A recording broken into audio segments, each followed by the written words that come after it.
Hai semua, bertemu lagi kita dalam Rapsodi Realiti Malaysia. Marilah kita mendengar firman untuk hari ini, 8 Oktober, daripada Pastor Chris yang bertajuk Kita adalah gerangan orangnya. Kita adalah gerangan orangnya. Puji Tuhan.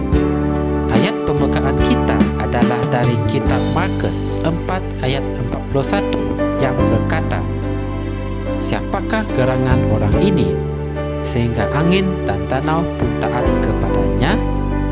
Puji Tuhan. Tuhan Yesus ketika dia hidup di bumi ini, kehidupannya dipenuhi dengan keajaiban. Dialah pakar atas semua keadaan. Pada suatu hari, dengan penuh rasa kekaguman, para muridnya mengajukan soalan yang kita telah baca dalam ayat Injil tema kita. Perkara ini terjadi selepas dia menyuruh angin ribut menjadi tenang. Amin. Pada satu kejadian yang lain, murid-muridnya telah berlayar jauh di laut. Apabila tiba-tiba mereka melihat satu susuk lembaga yang berjalan menuju ke arah mereka di atas air, dan lembaga itu ialah Yesus. Puji Tuhan. Sekali lagi mereka bertanya-tanya, siapakah gerangan orang ini yang boleh berjalan di atas air? Fikirkan tentang kenaikannya ke syurga. Dia hanya mengampungkan dirinya dan melayang naik melalui awan ke syurga. Haleluya. Ianya penting untuk mengetahui siapa sebenarnya Yesus.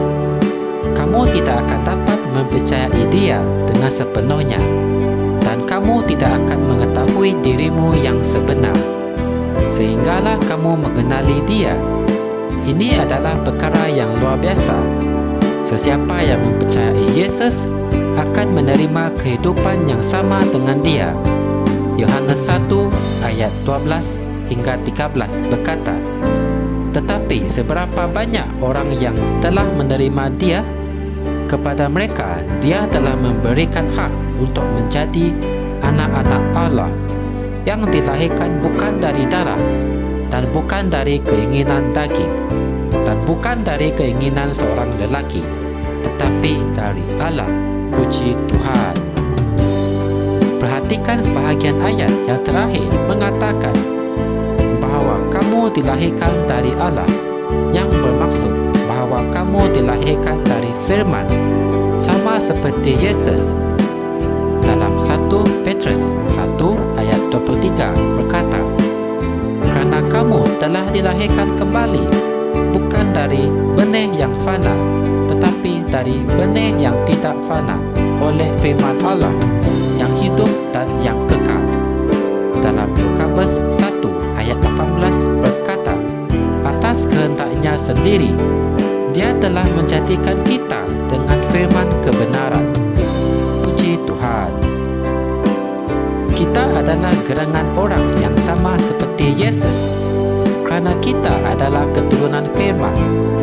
Sebab itulah Yohanes berkata, sebagaimana Kristus, sebegitu juga kita di dunia ini. Dalam 1 Yohanes 4 ayat 17. Segala keilahian telah berdiam di dalam Yesus. Dialah Allah yang hidup, berjalan dan berbicara di dalam tubuh manusia. Kepenuhan keilahian yang sama itu ada di dalam diri kamu hari ini. Seperti dia, kamu adalah rumah Allah yang hidup dan bergerak. Haleluya. Marilah kita mengucapkan doa ini bersama-sama. Aku adalah rumah Allah yang hidup, dan ibu pejabatnya yang bergerak di bumi hari ini. Di dalam dia, aku hidup, bergerak dan wujud. Roh yang lebih besar hidup di dalam diriku. Aku dipenuhi dengan kepenuhannya dan menyebarkan kebenaran kerajaan di setiap tempat. Amin. Untuk kajian tambahan, anda boleh merujuk dalam kitab Kisah Para Rasul 17 ayat 28 2 Korintus 6 ayat 16. Secara ringkasnya, kita adalah anak Yesus dalam keturunan firman. Kita haruslah mempercayai Yesus kerana Yesus memberi kehidupan yang Yesus hendak kita jalani. Puji Tuhan. Jangan lupa untuk tekan like dan subscribe Rhapsody Reality Malaysia. Semoga kita berjumpa lagi dalam segmen yang seterusnya. Puji Tuhan.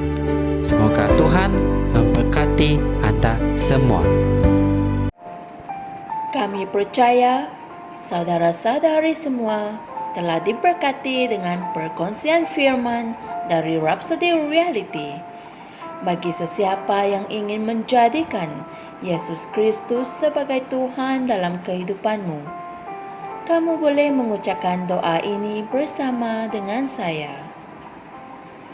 Ya Tuhan Allah, aku mempercayai Yesus Kristus, Anak Allah yang hidup dengan sepenuh hatiku.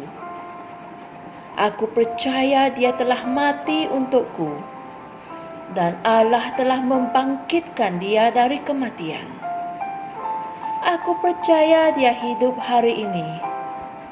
Aku mengaku dengan mulutku bahawa Yesus Kristus adalah Tuhan dalam hidupku mulai dari hari ini.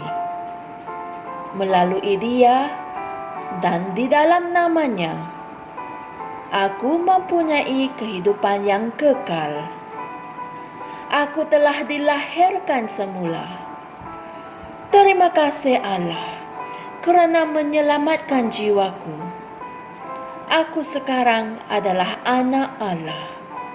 Haleluya. Tahniah, sekarang kamu telah menjadi anak Allah. Untuk apa-apa sebarang pertanyaan atau untuk mendapatkan lebih banyak maklumat mengenai bagaimana untuk bertumbuh sebagai seorang Kristian, anda semua boleh hantar mesej di akaun Facebook kami atau email kami di tni.msia@gmail.com. Sekali lagi, tni.msia@gmail.com. Tuhan berkati anda semua.